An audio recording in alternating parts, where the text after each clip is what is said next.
Yes, guys, welcome to Chasing Green Arrows. This is your Friday night special with me and Dean. Good to see so many regulars, including Dean. We've got Ali J back in the chat. We've got loads of our chasers, Leo and Pete and Stephen, the Indian coach. I saw Hades there, Frode and CH. Someone's referenced, maybe I'll be wearing my Juventus shell suit tonight. No worse, I'm dressed as a burglar this evening. You're very smart, mate. Look like you're going for a night out. Do you know what? It's purely practical. It was pretty chilly today, so I was like, I'm going to get the old roll neck on. Probably the last time I'll be able to wear it this winter, hopefully. Yeah. How you doing, mate? I'm okay, mate. Yeah, it's good. Sorry, England 2, Italy 1. We probably started. I'll tell you what, though. What a week this has been for Harry Kane. So he scores the winner against Italy. It's a record-breaking goal for England. And at the same time, Julian Nagelsmann's leaving Bayern Munich and has got a chance of becoming his manager. I mean, what a night for Harry Kane. Like that is a great treble to have. Some hope for him that he doesn't have to leave Tottenham if Nagelsmann actually lands. That would be a big one. They're due to speak to him. Well, not speak to him, but sound out people over the weekend to see whether he'd be interested. And, would that be a good move though, Dean? Because why is he coming with such a reputation? Like, am I right in thinking he went Leipzig, Germany, Bayern, and was bad with Germany and bad with Bayern? He wasn't bad with Bayern, mate. This is the thing. Like they lost Lewandowski and they didn't replace him, and so he's had to try and find a different way for this Bayern team to play. They're, I think, 1 point behind Dortmund at the top. That maybe 2, but the next fixture is against Dortmund. When the fixtures resume, Bayern will be still expected to win that game. They actually played quite well. They've just seen off PSG in the Champions League. Just literally knocked PSG out. They're playing all right, to be fair. They're not as bad as things seem. I don't think he completely won over the dressing room. Let's remember, he's 35 years old. Really hard to control a dressing room of that many egos, of that good a player. So it was the hardest job in Germany, basically. Harder than the national team, to be honest, to manage by. And he did win the league with him last year. But Tottenham, look, if they want a proper project manager, then this is the guy to try and get. I mean, he was earning about, I think, £7 million when he was at Bayern. Antonio Conte earns £15 million a year at Tottenham. So he's looking at basically doubling his money for this challenge. And all he's got to do is win like the Carabao Cup. And he's a success story. That's all he's got to do. Like, he just literally say, lads, this season we're putting everything into the Carabao Cup. And I'd probably build a statue of me. And then we'll go from there. Like, you can just go from there. But yeah, I think it'll be interesting for Tottenham because this gives them an edge now. If they get rid of Conte during this break and they can go to Kane at the end of this season with an actual plan going forward, that's their best chance to keep him. Obviously, 1 year left now on his contract.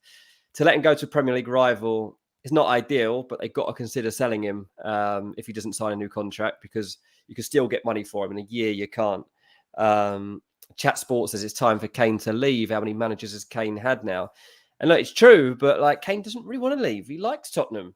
You know, there's a loyalty here that we don't normally see in football. He's become Tottenham's record goal scorer, England's record goal scorer and captain. He's managed to achieve on a personal level things that a lot of people never manage.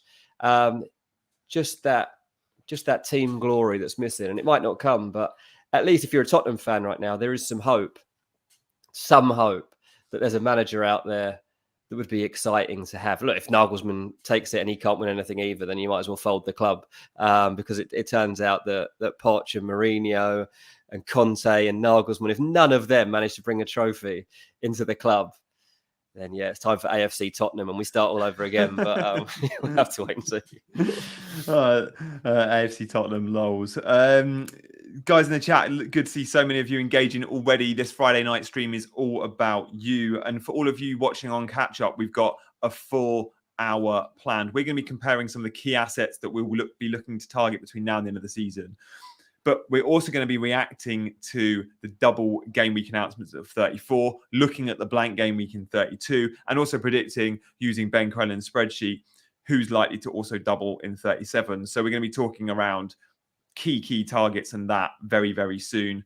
We'll be answering your questions as always. So at any point, if anything's on topic, we'll bring it in and answer it whilst we're talking about that topic. For example, if we've got Ben Crellin's spreadsheet up and you want to ask about Brighton assets, knowing they are going to have 3 double game weeks in the last 5 rounds of fixtures, we'll bring that up. We'll answer it.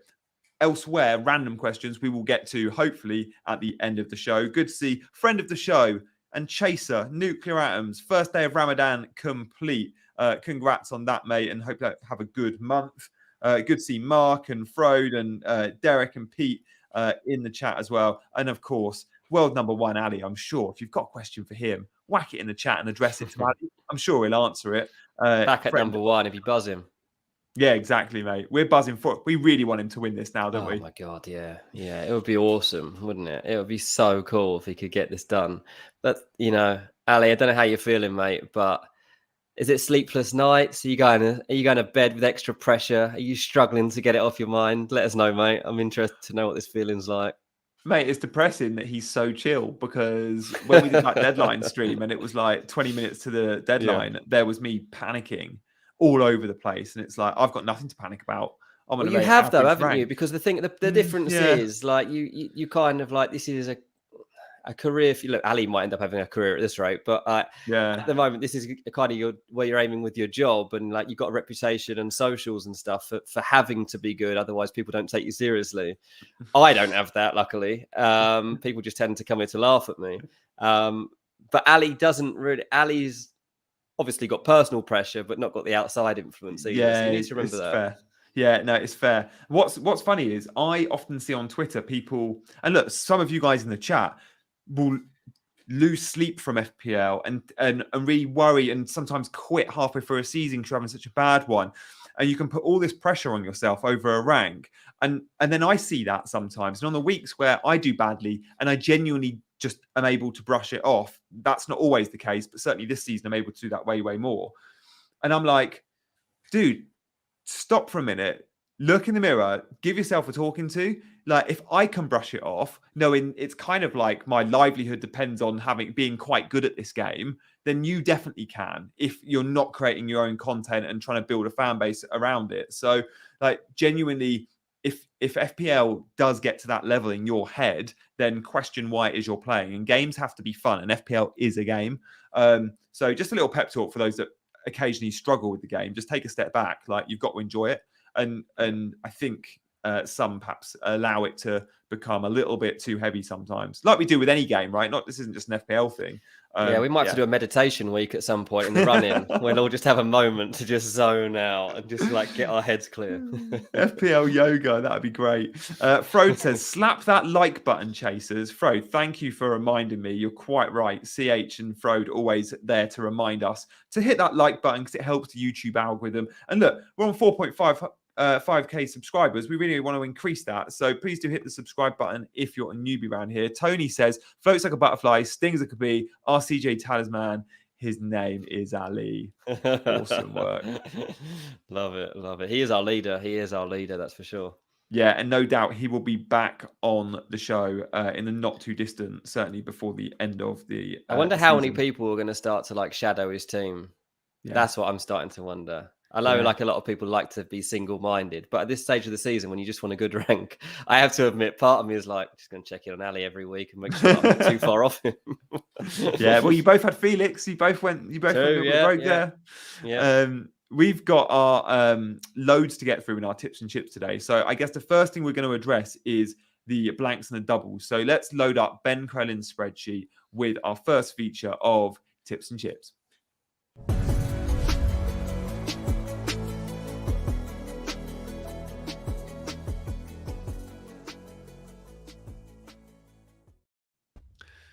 Here we go. People think I zone out here, by the way. Everyone's convinced that I don't listen to this part. I have to make it clear, people. I can't look at this and listen to it at the same time. So it's one or the other. And I figure to listen is probably more important because Gianni can like give me the hints and tips that I need rather than me staring at this spreadsheet, which absolutely does not compute in my brain. I was talking to this about this before we came on off screen, just saying to the guys, like, look, my brain just can't compute spreadsheet. It just doesn't work. Like, I just can't work in any world that has spreadsheets involved.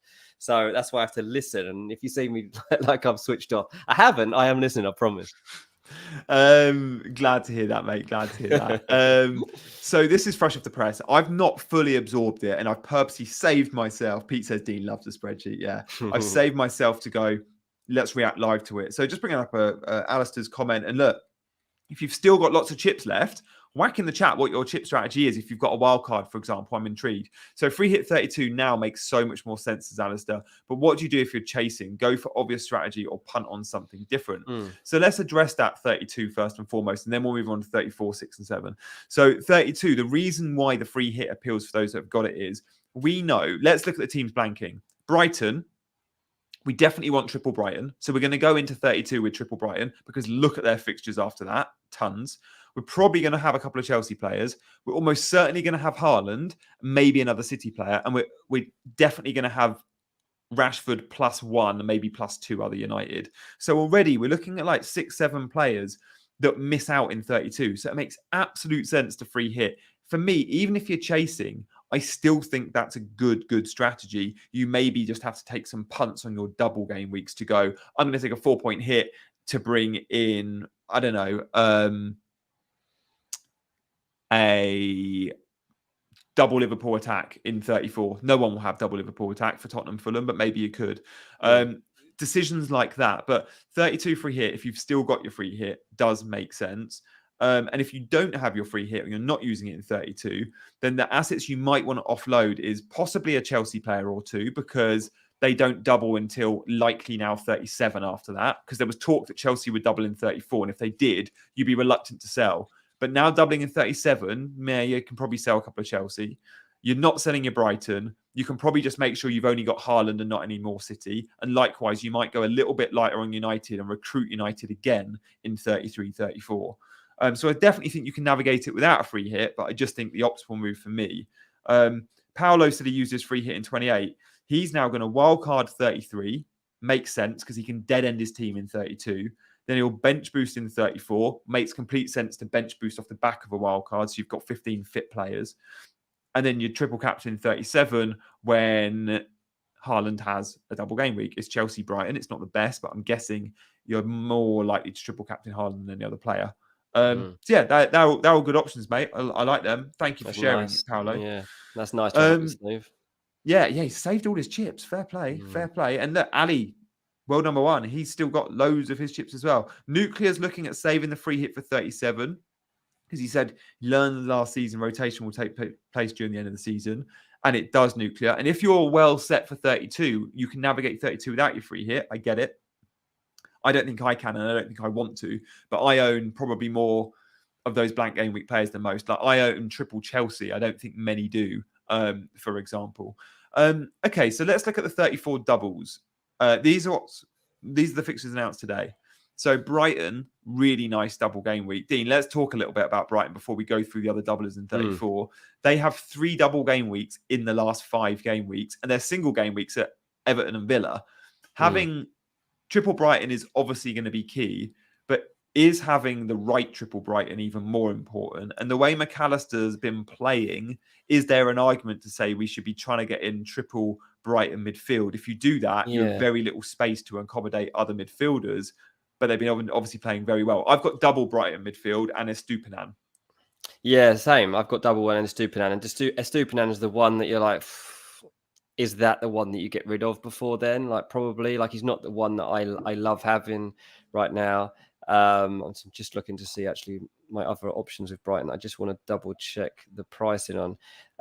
Evan Ferguson, 4.6 million. Like this guy could have an absolute belting end to the season.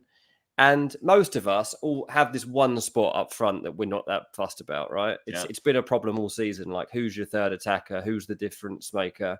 And Evan Ferguson at 4.6 million with that run in, he's going to get games. And the lad is like really desperate here to make an impact. And it seems like he is doing that, right? So I think this guy's a real deal. And to be honest, rather than go triple midfield because it's going to cost you elsewhere potentially, especially if Brighton don't do well, like if they hit a bad spell of form here, which is perfectly plausible, like they've had such a good season, they might hit a rough patch. I don't know, you just take something away from that midfield so you've still got other options there and have Evan Ferguson. That is honestly something that I think I'll think about. Like not that many people are onto Evan Ferguson right now that don't take this game seriously. It's 1.7% owned, and I think like Well, like, avid football watchers obviously know about the impact he's making in football, making his international debut and stuff for Ireland. Yeah, I don't think that many people are going to be onto this one. Gola Glatzo says Evan Ferguson to Tony when the ban occurs. I guess that is an obvious one. Like Tony, we don't know when this is going to happen. I mean, I don't know why this is still lingering on. I mean, it seems like Mitrovic is suddenly going to be suspended for longer than Ivan Toney, the way things are going, because he had a bit of an argument with the ref. But that's another one to throw up, though. Like Mitrovic gone from FPL now. Like that's not going to be somebody that anyone sticks with any longer. So that third position is really going to be up for grabs, and that is the name that I'm going to be looking at. Yeah, no, it's a fair point. And he looked great for Ireland. And also that FA Cup game, I think it was against Grimsby, where he scored a couple. His goals were so well taken. And in that fixture, what we saw, which was really interesting from an FPL perspective, one, we saw Ferguson being the talisman in the team. And whilst he's been playing really well in the Premier League, he hasn't necessarily been getting the FPL points, the goals and assists. And when you look at his average position map, he's often deeper than, say, Matoma and March, who are the wide forwards in the team. Yeah. He does drop short quite a bit. I'm even thinking for this week, do I need him instead of Estupinan? Yeah, well, with Estupinan's flight back as well, if we're worrying about that, and if the press conference reveals that De Zerbi's the type that might say McAllister, Matoma, Estupinan, they're big doubts because of their long haul flights, it will be an interesting take. Yeah, I think I'm going to sit with Estupinan for a while because I do think we're due a goal or two and he's so good. But I completely get the Ferguson hype. He's such a good footballer and he'll become a good FPL asset. And if McAllister's playing deeper, which he did against Grimsby, I think, again, that helps Ferguson's cause of being that slightly bit higher up the pitch. We don't want to see McAllister 10 unless you own McAllister, of course. Yeah, exactly that. But yeah, if I was to bring Ferguson into my side, for example, I could get rid of João Felix or Havertz, whichever one of those I decide to get rid of. And then I could probably bring Chilwell in or something like that. They got 2 home games, Villa and Liverpool. Like that could be a decent week for Chelsea or someone else. That's just one that's come to my mind. But like it would open up a gap there to bring in somebody that has got decent fixtures going forward. Just trying to look to see if there's probably better options than going to Chelsea. But either way, I think that will be a key thing that I look to explore actually over the next few days. Yeah. I saw someone asked in the chat. I can't remember who it was. I saw it a minute ago. Something about Steele. Is Steele's play still safe? I think the question was. Oh, there we go. Thanks. Haley. What's the chance of Steele keeping his place in goal? Very high, Haley. Unless he has 2 or 3 bad games on the trot, he's keeping his space. Like De Zerbi's pretty much said, like he's been impressed by him. It's his spot now. The way he wants to play and the form of Sanchez, I think, was slightly worrying. And Steele has come in and done very well. If Steele has 1 bad game, I don't think De Zerbi is the type to go, no, you're out. I think he'd need to have 2 or maybe 3 successive bad games. So obviously monitor that.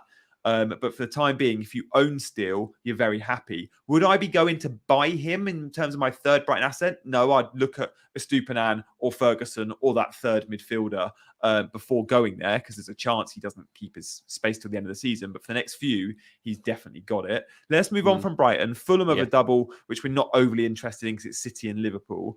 But Liverpool's double is interesting because come game week 31. Liverpool play Leeds, Forest, West Ham. Nice 3 single game weeks. They're out of the Champions League, so they're not playing midweek football. And then they've got a double game week, which is all right, but it's 2 home games. And Liverpool at home have been good compared to their away form. Then it's Brentford at home, Leicester, Villa, Southampton. They will think top 4 is still way within reach. They're probably still favourites to get top 4.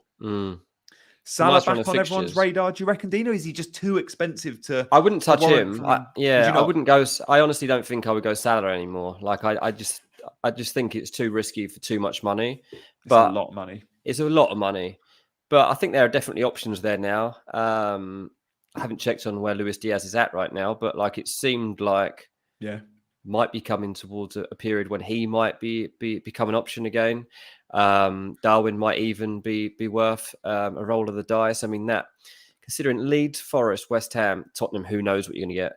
Fulham, who might be fading at this stage. Then Brentford, like that is an unbelievable run of fixtures, really. I mean, if you're looking at old school Liverpool here from like a whole year ago, you'd be all over this. You would no doubt you'd have 3 Liverpool players. Obviously, you can't trust them enough at the moment to go all in on them. But as you say, they've got so much to play for here and like can be kind of tunnel vision on this that why not? Like, especially we talked before about whoever it was saying, how do I catch up? How do I make up room here? Maybe if you find the right Liverpool player, then that's it, isn't it? It's just making sure you get the right asset. And unfortunately, there's 4 or 5, and we don't know which of those one it's going to be that bangs. And we'll be comparing later Bruno and Salah, because that's a conversation. If you want to accommodate Bruno and you've already got, say, Haaland and Kane, you simply cannot go Salah as well. You can't go for 4 premium attackers. Your squad just wouldn't allow it. So maybe with Liverpool, we're looking at a Hack Poseless as a midfielder. It could be Jota or Darwin or Diaz. There are so many options. We just need to know, and we'll know come game week 31 who we think Klopp's going to be picking, because we'll eye test scout City, Chelsea, Arsenal fixtures and go, who is main men? Who's his first choice front 3? And if they're all fit, which they will be by game weeks, hopefully by the double, but game week 30 onwards, we can look at that fixture run and go, right now we know the Liverpool asset that's safe for 90 and costs a ton less than Salah. All those other names I've mentioned, they're kind of £8-9 million players. We can afford them. We could sell Tony and get to Jota. We could sell Tony and get to Darwin, for example. They're definitely good options. Definitely. It's interesting what Karma says. If we get news of Haaland being out longer, surely Salah is the best alternative. Is he? Possibly. I don't know. He could be. If we got money to spare, then maybe it is. What's your take on the Haaland injury, though, Dean? I mean, it's really hard to know, isn't it? I mean, straight away you start. I saw you. I think was saying like you just presume that players are protecting themselves at this stage of the season for their club football, and I understand that. I think that is probably the case. But too, like Haaland, he's not the type of player that's going to miss games just for the sake of missing games. Like he's got an international record that he wants to maintain in terms of games and goals. He's not going to want to be seen as a player like Ryan Giggs, who would just like turn his nose up at any international call-up just because Alex Ferguson wanted him to. So I'm not 100% convinced of that. I think I'm really going to have to play this one by ear. Talking then obviously about Evan Ferguson and bringing into my attack, but obviously I haven't got Haaland at the moment, and he's just been in unbelievable form for the last couple of games coming into this break. So really difficult to say. Hussein says Salah's just scored for Egypt, which makes things a bit interesting. But yeah, who knows? We really will have to. I'll try and get some insight on that once we come out of the window to see what Man City are saying in and around the club about whether he is going to play. Even the fixture itself, that's one you got to weigh up too. I mean, it is Liverpool at home. It's usually a good fixture. Entertaining one. I think I would back Haaland still against that Liverpool defence, to be fair. I'm just looking at the Haaland fixtures with a possible injury. If he isn't ready for that Liverpool game and we start going into the sort of territory of game week 30, is he fit? Is he not fit? Knowing that he plays Southampton and we're not sure about him, and we're all bringing him back into our teams for Southampton, that's the plan. But then when you look at the fixtures, 3 days after Southampton, he plays Bayern Munich in their biggest game of the season so far. Yeah. Could we be in a situation where we're like, Pep's not going to risk him for Southampton?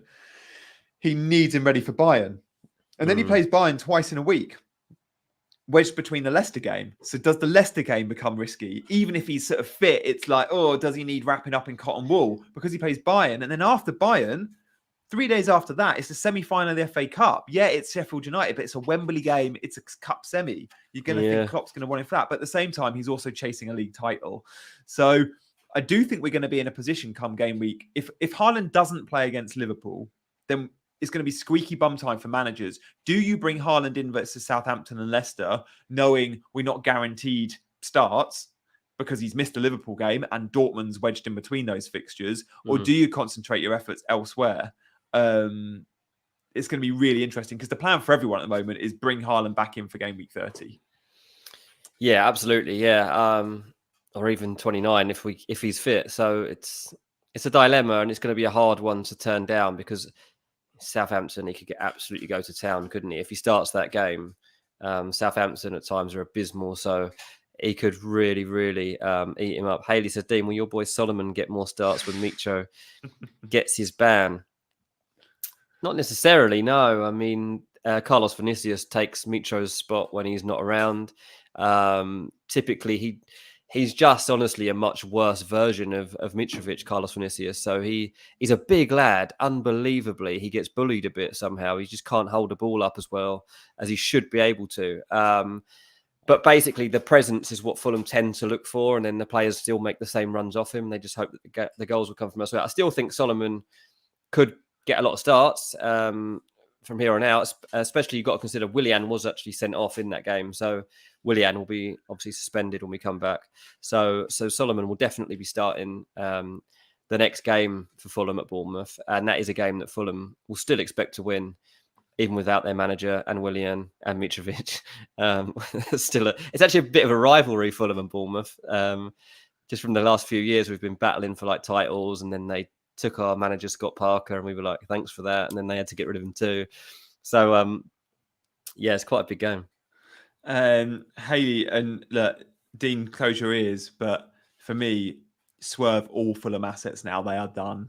They're done this season, I think, in terms of FPL. Like, they might win some games, but for me, the way they've been playing and the fixtures, no double in 29. Their only double is 34, and it's City and Liverpool. Like, so bad. It's a really unfortunate double for them. I love Nuclear's comment. Carlos Vinicius is no Vinicius Jr. Yeah, honestly, he is definitely. Yeah, those two are definitely not related in any way. United, Villa and Brighton in 34 is a nice looking double. Like, it's not the best, but it's a good one. United are fighting on all fronts, though. They're in the FA Cup semis.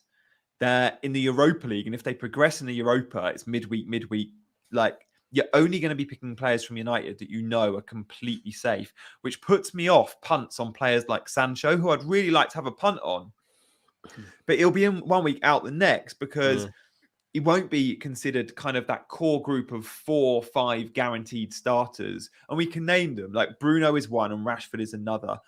And Shaw is probably another if he can keep up that level of minutes and play twice a week to the end of the season. Early signs would suggest he probably can. So yeah, for me, I think Bruno becomes a thing. We'll talk more about Bruno later, but United will also likely double in 37, and they have a couple of nice fixtures in there, home to Wolves, home to Fulham as well. So United, for a big end of the season in terms of Premier League fixtures, are nice. The concern has been with United of late. They've been shipping tons of chances. So I'm not sure how much I love a United defender, even with the fixtures there. They look shattered, mate. They look absolutely They do, shattered. don't they? They really do. Too many fixtures. I think they've played so many games, and the same players have played a lot of them. It's just like the last 2-3 games, they've just had a weariness about them. And it's not good. I mean, they seem to have a good mentality for getting through moments, but they've been a little bit lucky too, and it's really hard to know. I think like having Ten Hag helps massively, because there's a manager there that you can genuinely trust with his in-game management and to make changes that keep you at least in a game, and you have the chance to keep going until Rashford makes the difference. But yeah, the Fulham game, for example, like there was no signs of that game being 3-1 when it was 11-11. Yeah. And then it just turns. But that's the thing I'd be wary of in terms of having United assets for all of these game weeks. Like, you can pick and choose, but I wouldn't go too overboard on them. Yeah, I'm certainly not into triple United, as I know some will. Some are buying Owen Rashford and are buying Shaw and Bruno this week for the double. And then obviously the fixtures there. And the fixtures suggest you should be going triple. But I'm with Dean. Like, I think they look a little bit tired. But they do have a tendency, even under Ollie, like they fit. I've always felt with this United team, they can be in a really tight game to the 80th minute, and then perhaps go up in the game. And in that final 10 minutes, instead of being a 2-1 really tight scoreline, it's a 3 or a 4-1. They score late goals. And the likes of Bruno, a bit like Salah, when the team are attacking them and they're playing counter-attacking football and they've got the numbers, players like Bruno and Salah really punish you. And you look for FPL points, those that clock up big points late in games, get you that second goal and those 3 bonus points. Players like Bruno and Salah do that a ton. And I feel like United, and we saw it against Fulham, like Fulham are chasing the game. They're down to 10 men. No team better than Man United in English football, in my opinion, that are going to go and get that goal and make that scoreline look like it was fairly comfortable. And it wasn't. Yeah. It was a tight game. Yeah. It's probably a good moment, actually, to move on to these cards that we've set up to compare some players. Let's have a look at that. Yeah. Here we go. Let's have a look. So we're going to compare some players. We're going to compare. I think we've probably got. I don't know. We've got like 5-6 comparisons, haven't we? Yeah. So we'll start with midfielders. because we're on the Bruno topic, so it makes sense to do that. In terms of the fixtures, before you all write in the chat that United have got a blank game week and Liverpool have got a double here, apologies, the graphics are slightly out, but ignore the game weeks and just go off the fixtures you can see they have. So the big number there is they have 12 remaining fixtures. That's the important bit. So when we're comparing these players, and we can see the fixture difficulty rating is really useful. So Salah has some tough games, but then ends the season with a flurry of sort of green and grey. Bruno a little bit different, but we know he's going to have, I think, 3 doubles in there as well. So Sachin, I didn't used to support United. What do we reckon? Bruno or Saladin? If you're only picking one between now and the end of the season. If I was only picking one, look, Liverpool finally got their first penalty of the season not long ago. So if they can, like, that's key basically to whether you get Salah or not. Like, if I believed Liverpool were going to, get some more pens, then I look at that. Like, but obviously he's 3 million more, and that is the sucker punch from it. Don't know that Bruno's gonna weigh in with that many goals. Honestly, I'd probably, if money allowed, I'd probably go Salah over these two. Even though he's on pens though, Bruno, isn't he? He took the pen against Fulham? Yeah. Rashford was on the pitch, wasn't he? Is he always gonna? That's the thing. Yeah, I don't know. I don't know. I don't trust that he will be. Yeah. Like Ian says, Salah has so many points for such a bad season. It's mad, isn't it? Like, he's still one of the best performers in this game, I think. Like, it's crazy. My take with the comparison here is, if United score, I back one of 2 players to be involved most of the time, and it's Rashford or Bruno. When Liverpool score, sure, Salah has a good share of those points. Yeah. But when you look at the other players in that Liverpool team, you could try and cover some of Salah's points with. There's a good chance when Jota's back fit and firing, Jota could be a really good asset. Darwin, I think, is going to have a good end to the season. Could Hakpo become a thing? There's more routes to points than that. Even the fullbacks at Liverpool can clock up big, big returns. And I think with United, it's more a case of going, it's Bruno and Rashford. Everyone else, you're not really worried about. Anthony's not going to go and score 5-6 goals between now and the end of the season. Neither Sancho, neither Weghorst. Yeah. So, and the money's an issue. Money's always an issue. Assuming we want Kane in our team, I don't think I can get to Kane, Haaland, Salah comfortably and still have some good mid-priced assets. Yeah, that's a good point. I mean, I'll be totally honest. I don't think in the running I'm going to pick either of these 2 players. I mean, I've got a lot of I've got a lot of selection dilemmas to make, and I'm really pleased we're doing this segment. But there are other matchups that we're going to be looking at that I think I'm more interested in than Bruno v Salah. Yeah, let's have a look. What the chat are thinking. Let's if you all put a name in the chat, Bruno or Salah, let's we'll see who. I think most are saying Salah, although I'm seeing a few Bruno, and there's definitely some United fans in the chat. That's very clear. Salah, absolutely no debate, says Get Footy. Marks on Salah. Choosing, obviously, think about the money as well here. So it's not necessarily one or the other, it's one or the other with regards to money, so value. Ali Hangarov says Salah. He just sold Salah last week, but I know wants him back. Yeah, Salah's getting a lot more love. Haley says Bruno. Heather is Bruno. Fab is on Bruno. Oh, I don't know, maybe it is more 50-50. Loads of Bruno love coming in as well. It's a good debate. Let's move on. That was a good one to start with. I think we're going to probably continue. Let's have a look. Yeah, continue with midfielders. Great. So I like this one. I like Maddison or Odegaard. And I do think, again, like this is a case of probably only having one. If you want to call Odegaard Martinelli or even Saka, you probably can. But let's go with your second Arsenal midfielder. Let's assume you've got Saka. And it's Odegaard. So I own Martinelli. Dean, do you own Martinelli or Odegaard? Martinelli, yeah. Martinelli. Yeah. So we both own that second Arsenal mid. Are we looking to swap them out for Maddison? Well, when we look at the fixtures, Maddison has the extra game week. And he also has way more green. Look at those fixtures. Odegaard's got some tricky ones. He's still got to play Liverpool, City, Chelsea, Newcastle. He's got to play Brighton as well. Maddison's tricky games are City, Liverpool. And I'm not even sure Newcastle is a red anymore. Mate, it probably is. It's away. Tough call here, Dean. Really tough call. I didn't honestly know that Maddison's fixtures look like this. Yeah, they're great. That is an unbelievable run. I mean, it's basically all the teams around them. So Leicester's fixture list basically looks like Crystal Palace's. Those two seem to have to play all the teams around them in this run-in, which is interesting. And yeah, to be honest, like looking at that, Odegaard, I wouldn't really be that tempted by. Martinelli, I think, is a little different. I'm still a little bit more tempted to stick with Martinelli based on what we've been seeing from him in terms of the goals output. But Maddison there has definitely given me something to think about. Let me just quickly look at my team. So at the moment, my 5 midfielders are Saka, Martinelli, Rashford, March, Mitoma. And obviously, those Brighton midfielders are there because they've got so many doubles, really. So it's only, Martinelli is really the only one that's going to give there. He's 6.5, Maddison's 8.2. So there's still that price gap to make up. And like Arsenal are the best team in the league. Leicester aren't, but Maddison is the best player in that team. So, that's really there. CH said if Maddison didn't play for Leicester, it'd be a no-brainer. And it's true. I kind of feel the same way. Like I know I always say, Maddison's bomb-proof in this team. He'll still perform even when they're not. And I do believe that. But at the end of the day, he can only produce so much in a poor team, can't he? Whereas Martinelli, Arsenal's goal output this season is unbelievable. I think their goal difference is plus 40 or something. I was just going to say that. I was like, Maddison's only going to get one. Like, how many goals do Leicester score in any given game? These fixtures, I wouldn't be surprised if Leicester only score 1 goal in 4 or 5 of these, max, or nil.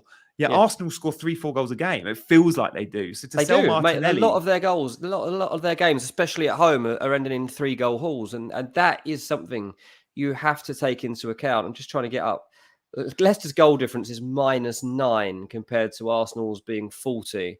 So that tells you like the difference in levels that we've been seeing so far this season. Just to look at their goals for Leicester so far this season, goals for.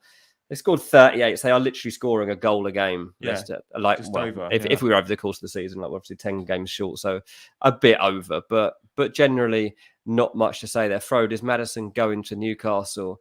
There's a chance, mate. There is a chance that they're looking at it. It's a big call for Maddison. Where he goes next, I think he likes the ambition that Newcastle would show. I think there's an obvious role in that team for him. From what I understand, Eddie Howe would see him playing like off the right as a creative outlet.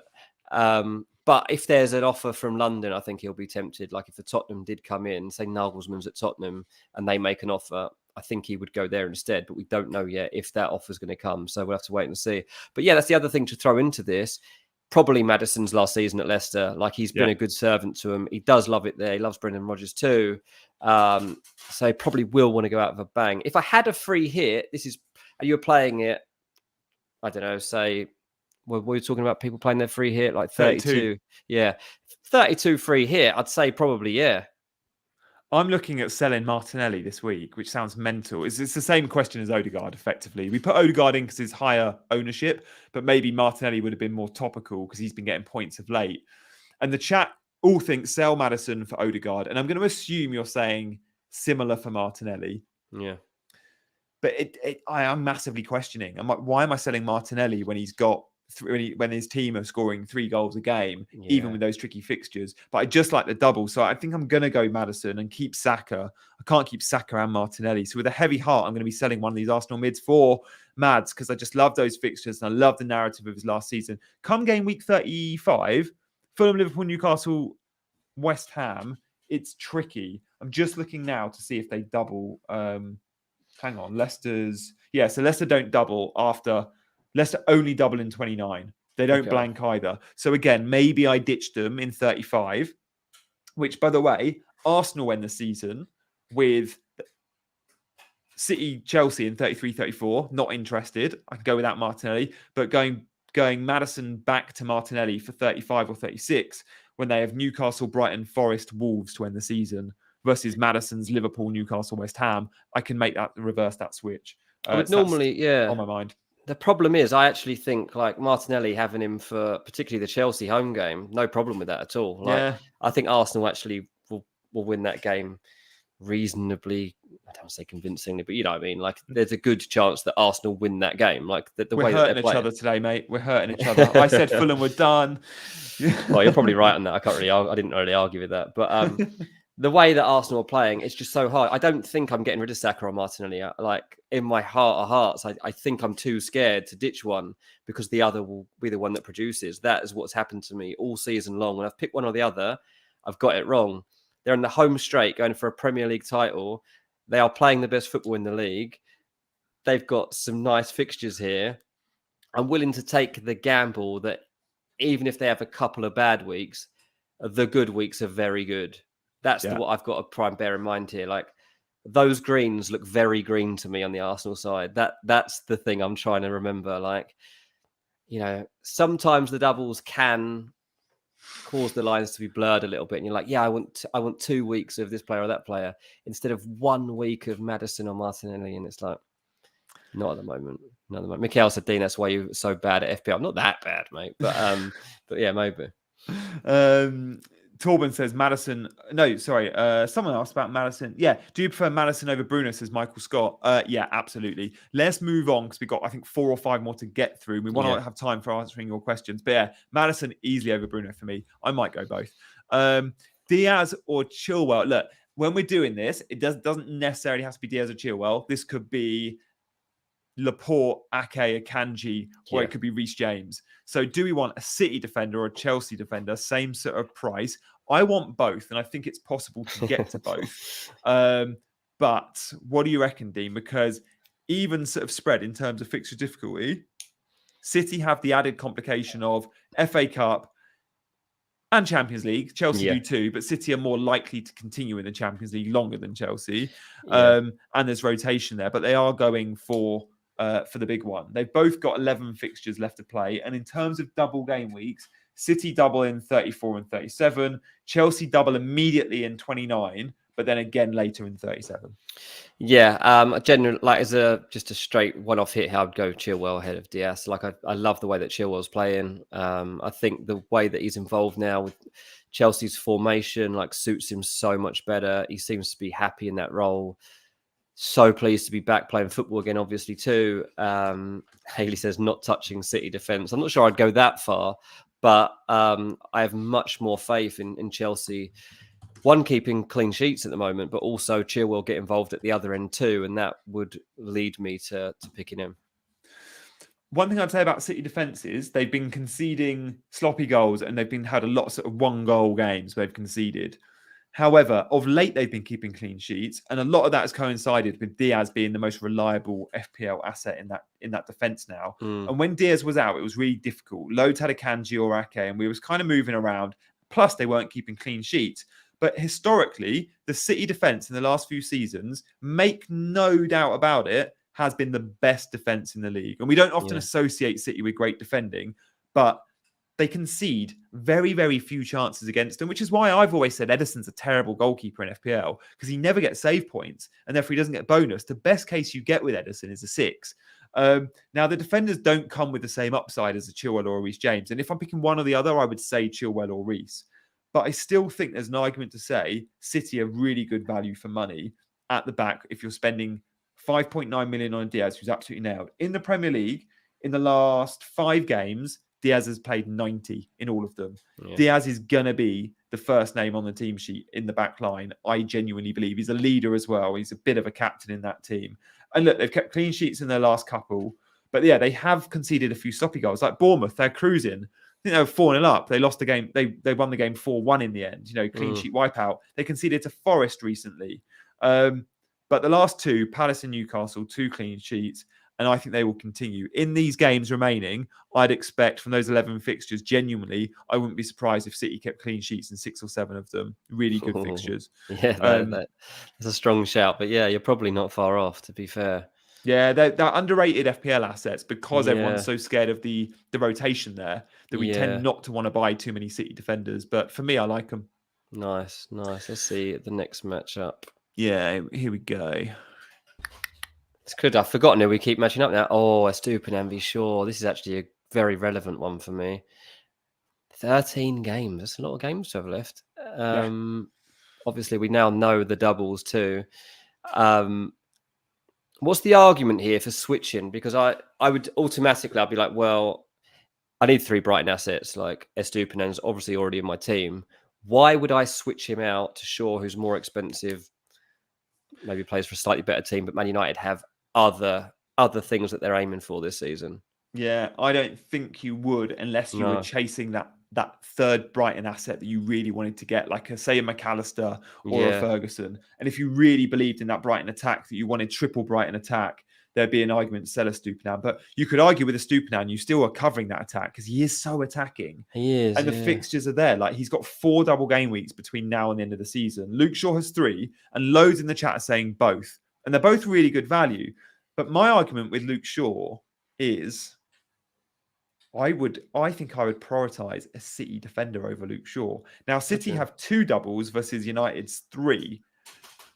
But I still think I'd want a City defender. And if you can find the extra money, I genuinely would prefer Diaz than Shaw because I'm worried about that United defense. I think, like Dean mentioned earlier, they're looking a little bit tired, but they've for the clean sheets they've kept of late, they've conceded a ton of chances. When you look at the expected goals against them, it's really high of late. I don't see many clean sheets, even when the fixtures are green. But when the fixtures are green, you're playing against often teams that are fighting relegation. Everton and Forest fixtures, they'll be so up for getting that goal. I don't know. Yeah. If there's no beach teams. It doesn't feel like there's too many teams that kind of caught the players on the beach already. So maybe Fulham Fulham might be considered a beach team because they're safe. And that last 5 games does look nice. Like that is a nice run. I mean, I guess Brighton's not at the end now, but still, like even if you look at the last 4 there, like that, do you reckon that is 2 or 3 cleans in there? Yeah, exactly. 5? And plus the attacking potential. But throw in the fact that they'll have Europa League, FA Cup. It's not actually quite as clear cut as this, is it? And that's what's always going to play on our mind. Like, got a lot of games to play, Luke Shaw here. Tough one.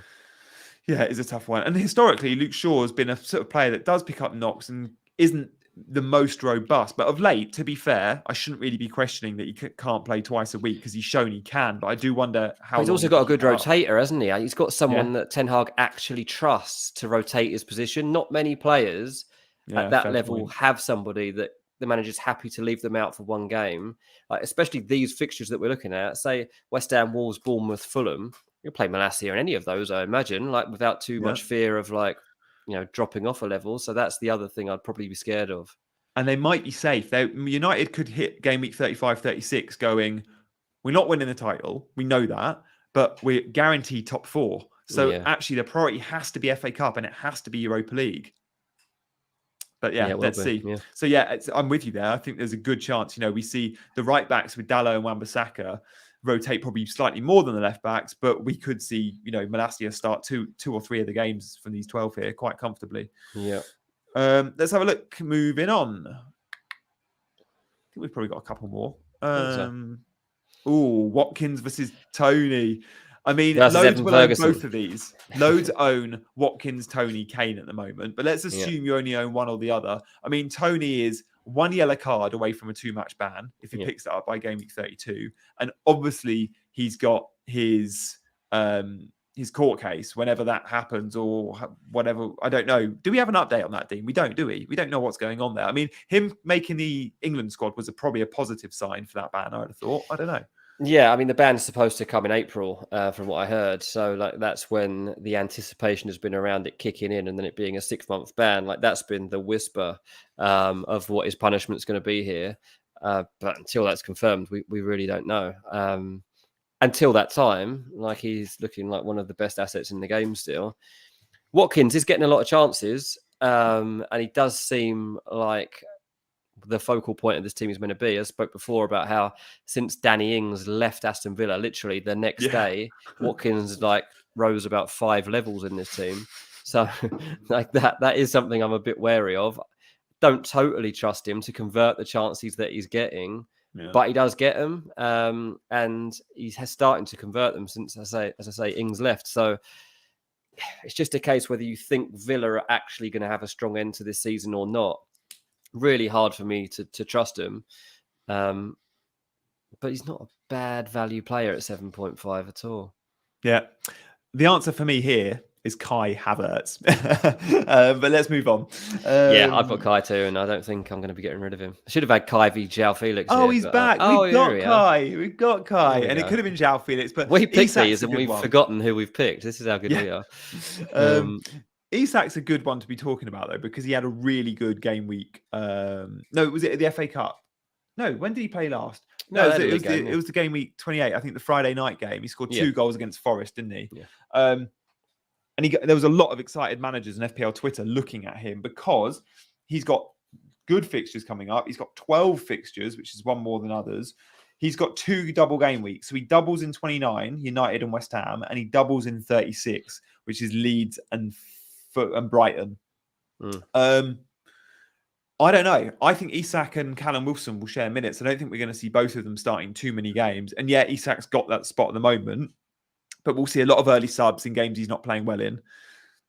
And for me, he's a swerve in FPL altogether. I'd prefer Watkins, Antonio over Isak, I think. Yeah. And Havertz has got some tricky fixtures, and Chelsea are in the Champions League, but they're not expected to continue in the Champions League. Although I have a sneaky suspicion we're going to beat nuclear atoms is Real Madrid. But then they're not in the FA Cup either. So Kai Havertz, Potter still genuinely is chasing top 4. I know it looks like a long shot, and it really does. But there's enough fixtures to make up those points. And it feels like no one wants top 4. Like all the teams going for it are kind of losing and dropping points. So Chelsea still have a chance. And Havertz is one of the first names on that team sheet. He often plays 90s, the main man. He's on penalties. I still think Havertz is a really good pick, even for those tougher fixtures. Yeah, I mean, he's definitely winning me over at the moment. All those weeks you stuck by him, mate, and he didn't deliver, and now he is. Now everyone's got him. Everyone's got him, yeah. I mean, look, let's face it, like neither of these teams have big hauls. I mean, I think both of them have only scored more than 2 goals once since the World Cup. Like Newcastle managed it once against Leicester, and Chelsea just managed it in their game actually against Leicester. So both these teams, the only time they scored 3 goals since the World Cup was against Leicester. So you're not these aren't 2 teams where we're getting big hauls. But if it's head to head, you trust Havertz, I think, still more than you trust Isak. He's playing for a team that I think are going to finish really strongly. Newcastle, I still don't wholly trust. I think there's a chance Isak gets rotated. I don't think Havertz gets rotated. I've got Havertz, and as I say, like I'd like this head-to-head to be Havertz v. João Felix because I really don't know which one of those 2 I get rid of. Havertz is probably edging it, but seeing as I've got a bit of room to make up in this, if I'm going to get anywhere this season, I'm tempted to go João Felix for that differential. But yeah, I think I go Havertz in this one. Yeah. They end the season, Chelsea, with a double game week versus City, and that United game in 32 is dropped now into 37. So United, City, and Newcastle in the final 3 games. So maybe I'm on Havertz until then. Yeah, maybe. But yeah. I don't know if we've got one more or not, but whether we have or not, we've got time for questions. So if we've got one more, we can show it quick. No, we haven't. So let's go for some quick fire questions. If anyone wants to ask a question, feel free. We have Ben Crellin's spreadsheet up here for those that are just tuning in. Double game week 34 has been confirmed today. Oh, no. He's not that good. No. I mean, look at Kane's fixtures across the rest of this season. I mean, he's going to haul. Like, there'll be games in there. Like, Kane is in my team and he's staying in it. Like, I don't know when the goals are coming, but they're going to come. Like, there's no way I'll be swapping out those 2 because their points totals between now and the end of the season. Kane wins. Yeah. We'll go quick fire for 3 minutes. We'll get as many as we can. It's not many weeks since, what did he say? Since you slammed Havertz and FPL we haven't got time for that one, Mikel. Yeah. Look, I did. It wasn't a good pick at the time. Now he is. What goalkeeper to buy this week? If you're looking for a goalkeeper, I'd look for... I still think Kepa's a really good option. I do think Chelsea will get clean sheets.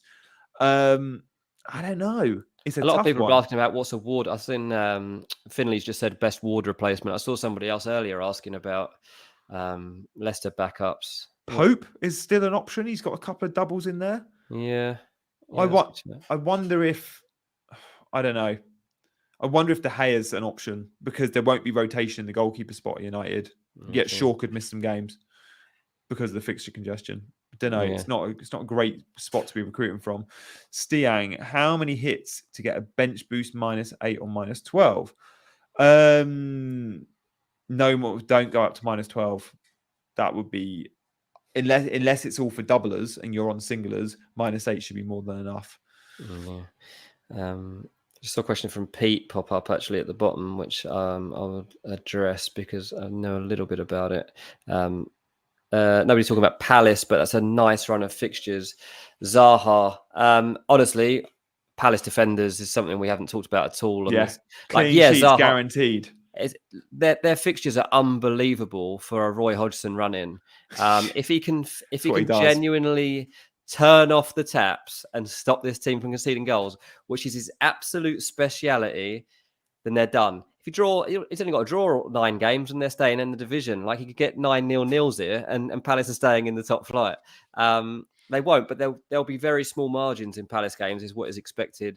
Zaha will be, Hodgson's always said this and done this. Zaha is the one player in that team that makes the difference and he will look to him for those big moments. Yeah. But I think don't sleep on the Palace defense. Like probably let them have the first game as a hit just to make sure that like they're not still completely terrible. But once we get towards that like Southampton, Everton, Wolves bit, like I think we can probably start to look to jump on. Yeah, I mean goalkeeper, you could go Guaita. Like you could actually. Game week 36, Bournemouth, Fulham, Forest to end the season. If they need clean sheets in those games, they'll get them. They will get them. They'll get 2 in 3. They will, yeah. Stephen, keep Zinchenko, go to Shaw. I don't think Shaw's the answer. No. But I do get the selling Zinchenko thing. I did it last week. I went to Chilwell. I'd go to a Chelsea wing back over Shaw. Yeah. Yeah, I think so. Is West Ham goalkeeper a good shout? I mean, who is in goal? Is Fabianski injured still? I think he might be. Who's in goal? Areola. Areola been playing? Areola played. Yeah, because I think Fabianski's out for a while, you know. I don't know. Areola's a shout. Areola is a great goalkeeper, to be fair. And I like him too. When he played for Fulham, he was brilliant. I do like him. And West Ham... 4.3 million. Yes. It's not a bad run in that. I mean, it's hard to judge because West Ham are terrible. But there's not too many games in there. Obviously, there's the Arsenal, Man City ones, which I'd be scared of. But beyond that, you're not looking too bad for a few cleans. Yeah, I like it. Nice. Check out the Fabianski injury status before you look at it. But yeah, consider Areola. Odegaard out and Bowen in. Oh, I get it. Bowen's a bit of a differential. No one in your mini league is going to have Bowen. And he has good fixtures. Excuse me. And he's got a couple of doubles. I still think Maddison feels a bit like a differential. And I think over Bowen, if you want to go even more differential than Maddison, I'd check out Harvey Barnes. I do think those Leicester fixtures are just as good, if not better, than West Ham's. One less double. But Barnes is a player I still like. And Barnes and Maddison could be loads of fun. Definitely. Good stuff. Yeah, I think that's all we've got time for tonight. Thank you so much for watching, guys. I've not been pushing the likes and subscribe. So look, before you go, if you have enjoyed the watch and you do like these live streams and you do want to support Chasing Green Arrows, then please do hit that like button. And of course, hit the subscribe button when you're there as well. It's been great to have your support for the last few months. And look, we continue these streams, even in international breaks. We are live again on Monday night. We have some fun plans for Monday, so make sure you tune back in. And also a little shout out to our sister channel, Chasing the Target. If you're into your cricket, then make sure you check out Chasing the Target on YouTube from the same group as Chasing Green Arrows. So make sure you give that a follow if you're into your cricket. But for now, he's been Dean, I've been Gianni, and we've been Chasing Green Arrows.